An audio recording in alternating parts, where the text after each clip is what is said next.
మనశంకర వరప్రసాద్ గారి pre release మేనియాల మునిగిపోయి పట్టించుకోవడం లేదు.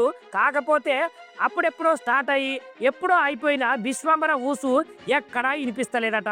విఎఫ్ఎక్స్ క్వాలిటీ మీదనైతే విమర్శలు వచ్చిన తర్వాత ఏకదాటిగా వాయిదా వేసుకున్నటువంటి టీము వదిలినటువంటి శ్రీరామ పాట మీద కూడా ఆశించిన స్పందనలే తెచ్చుకోలేకపోయిందట.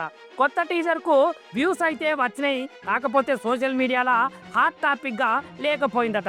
ఇక దర్శకుడు వశిష్ఠాని ఏమైనా అడుగుదామంటే బయటికి వస్తే వచ్చు అనేటట్టే చేస్తున్నాడంట.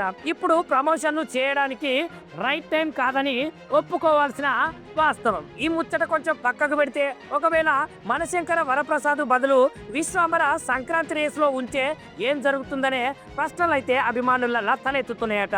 ఒక రకంగా చెప్పాలంటే ఒక గోల్డెన్ ఛాన్స్ మిస్ అయినట్టే అని అయితే చెప్తున్నారు. ఎందుకంటే ఈసారి పండగకు రాజాసాబ్ తప్ప వేరే విజువల్ గ్రాండియర్ టవర్ 1 స్టార్ నటించిన పెద్ద సినిమా కానీ లేదు.